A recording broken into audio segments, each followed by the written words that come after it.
Hello दोस्तों, कैसे हैं आप लोग। आज मैंने सोचा कि आप लोगों से कुछ खास बातें की जाएं। और देखिए मौसम कितना सुहाना हो रहा है, बहुत ही बढ़िया मौसम हो रहा है। और मैंने सोचा कि मैं गाड़ी से चलते चलते आपसे बात करूं।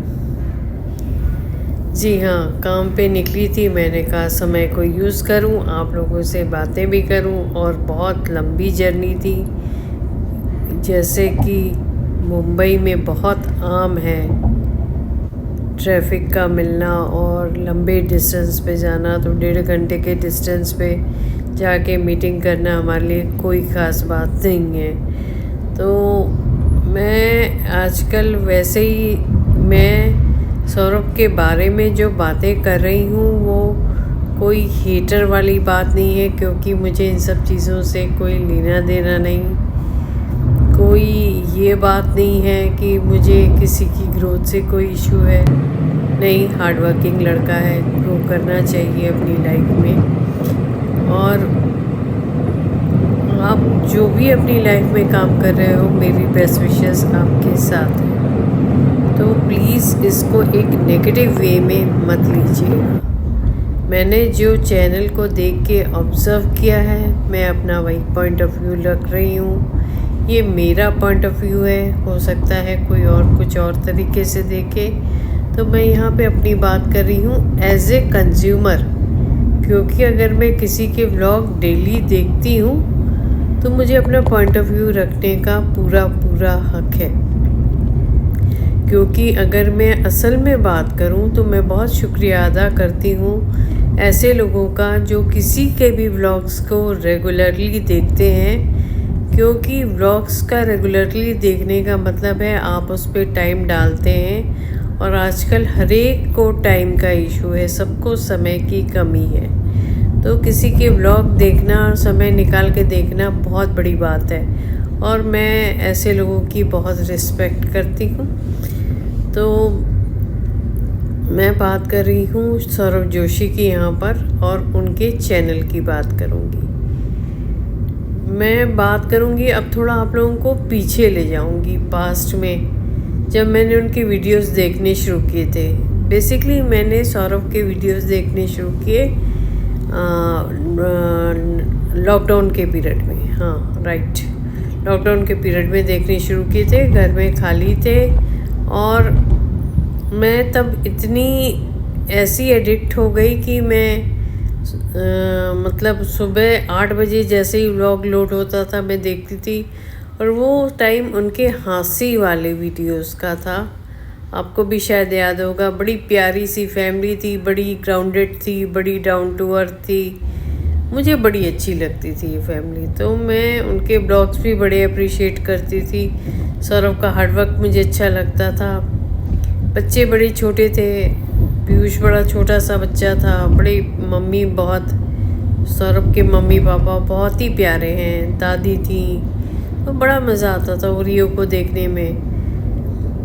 पर मैंने धीरे धीरे देखा कि सौरभ के आउटलुक में अपने ब्लॉग को बनाने का जो इंटेंट था, जिसको हम कहते हैं हमारी इंटेंशन, वो बदलता चला गया।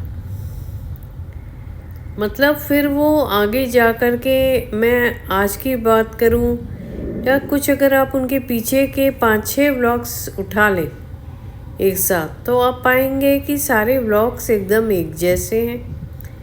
मतलब बच्चों को टारगेट करके, स्पेशली सेलिंग को काम करके, जब आप कोई चीज़ को बनाते हैं तो आप क्या करते हैं, जो आपकी टारगेट ऑडियंस है उसी को ध्यान में रख के बात करते हैं। तो सौरभ ने धीरे धीरे करके अपनी टारगेट ऑडियंस, सिंस उनको पीयूष मिले और पीयूष के बाद अब कुलानी भी मिल गया, तो उनको लगा कि बच्चों से अच्छा टारगेट ऑडियंस कोई नहीं हो सकता। क्योंकि बच्चे बड़े इनोसेंट बोले होते हैं, हाँ, वो ज़्यादा दिमाग भी नहीं निकालते, क्योंकि उनको बड़ा इन्जॉयमेंट मिल रहा है पीयूष और कुलानी की चीज़ों को देखने के लिए। पर इस प्रोसेस में वो एक चीज़ को भूल गए कि वो एक मास को रिप्रेजेंट कर रहे हैं।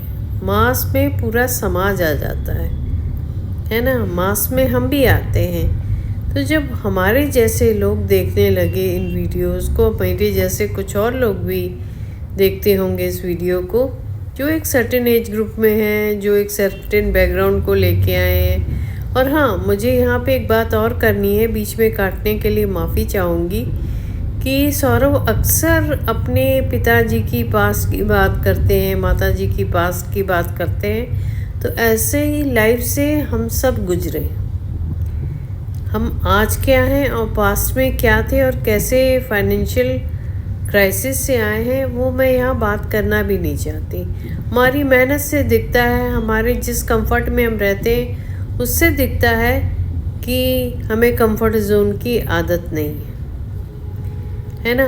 तो बार बार इस बात को कहना, मेरे पिताजी मजदूरी करते थे, ये करते थे, ये धीरे धीरे करके आपकी एक दिल की बात ना हो करके आपकी सेलिंग स्टोरी बन चुकी है। सॉरी सर, बट ये आपकी सेलिंग स्टोरी बन चुकी है।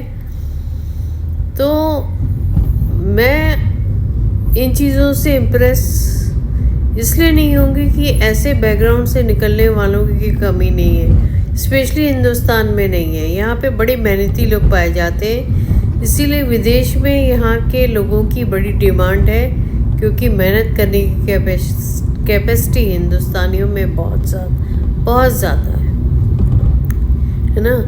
आपको बहुत कुछ बनाने में डेस्टिनी और लोगों का भी हाथ है जो आपको आपके वीडियोस को देखते हैं। पर धीरे धीरे करके जो घमंड आपके अंदर घुसने लग गया, आपने सिर्फ चाइल्डिश वीडियोस ही बनाने शुरू कर दिए, क्योंकि आपका पूरा दिमाग उसी में था कि मुझे बच्चों को टारगेट करना है। और धीरे धीरे पीयूष और कुणाली भी बड़े होने लग गए और आप ये भूल गए कि आपकी उम्र भी बड़ी हो रही है। लोग आपको अपने सर्कल में देखना चाहते हैं। हम लोग क्या होता है कि हम लोग जब एक एज ग्रुप को बिलोंग करते हैं तो हमारा सर्कल भी उसी एज ग्रुप का होना चाहिए। आपको लगता नहीं बड़ा फ़नी लगेगा अगर कल को मैं छोटे छोटे बच्चों को लेके घूमने लगूँ? तो सौरभ का आप छोटे बच्चों, मतलब कल को कुणाली और पीयूष का ही फ्रेंड सर्कल आपका सर्कल हो जाए, तो आपके हाव भाव, बातें, कंटेंट, आप सब कुछ उसी को ध्यान में रख के बनाने लगे। आप भूल गए कि आप एक इन्फ्लुएंसर हैं जो पूरी सोसाइटी को इन्फ्लुएंस करते हैं, जिसमें एक मास रिप्रेजेंटेशन होना चाहिए। आप भी जानते होंगे सौरभ कि सबसे ज़्यादा फ़ौजी उत्तराखंड से निकलते हैं। हम भी फ़ौज से हैं, हमारी यूनिट गढ़वाल है, हमारा सेंटर गढ़वाल है, और हमें भारत और भारतवासी और अपने जवानों के लिए हम जान देते हैं। पर मैंने, बहुत अफसोस की बात है, मैंने आपको फ़ौज के लिए या फ़ौजी भाइयों के लिए कुछ करते नहीं देखा। अब आप सिर्फ आप इतने ज़्यादा बच्चों को एंटरटेन करने में घुसे हैं ताकि आप ज़्यादा से ज़्यादा पैसा बना पाएँ कि सोसाइटी को हम कैसे उठा सकते हैं। आपका इस तरफ कोई ध्यान ही नहीं है, जबकि आपके जैसे लेवल पे बहुत कुछ किया जा सकता है। देखिए, सुबह से निकले थे काम पर और रात का 10:30 बज गया है, ट्रैफिक में भी फंसे हुए हैं। मैं आपसे ही कह रही थी, लाखों करोड़ों लोग हैं जो ज़िंदगी में बहुत मेहनत करते हैं, और आप भगवान का धन्यवाद करिए सौरभ कि आप ऐसी पोजीशन पर बैठे हैं जहां आप कितना कुछ कर सकते हैं। और यूट्यूबर्स की मदद करिए और लोगों की मदद करिए, फ़ौज के लिए कुछ करिए, नीडी लोगों के लिए कुछ करिए, ऐसा कुछ करिए कि आपको लोग एक अलग तरीके से अब देखने शुरू करें। देखिए, पैसा कमाने के ज़रिए बहुत हैं, पर रिस्पेक्ट कमाने के ज़रिए बहुत कम है।